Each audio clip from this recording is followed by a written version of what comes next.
Clearbrow, North Dallas, 2024 GMC Denali Ultimate.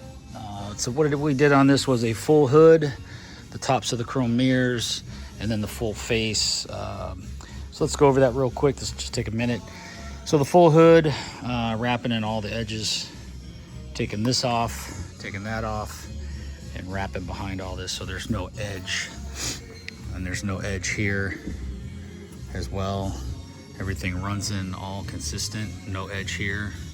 Everything's underneath the scoop. The scoop gets done, the front gets wrapped, This chrome, or this black chrome, whatever they call it, fully wrapped in one piece.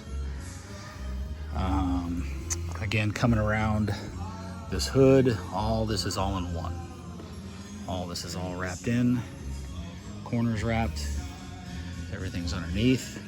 Headlights done. This chrome thing's already got a little nick here. It's only got 1,200 miles, but it takes it any time, I guess.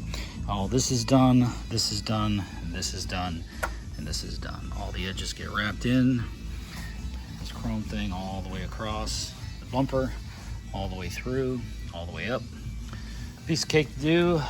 Just getting it done right and wrapping all this stuff in properly. It makes it super nice with all these edges done. There's a seam right there for this piece. It goes in two, but we get it super tight, and there it is. That's it. 24 Denali Ultimate by GMC. Nice car. Oh, we also did the A-pillars and the roof strip. Sorry, I forgot that. Here we are wrapping in these edges. You can see that line runs right there. We wrap it all the way in up top, and then that roof line gets wrapped into the rubber where the windshield is, so that edge doesn't get compromised. So we wrap all the way into the windshield, all the way inside the door. And that's it. Appreciate you guys watching Clearbrow, North Dallas on YouTube. 214-414-3809 or clearbrownorthdallas.com if you have any questions. Thanks for watching, and don't forget to join our channel. Thanks.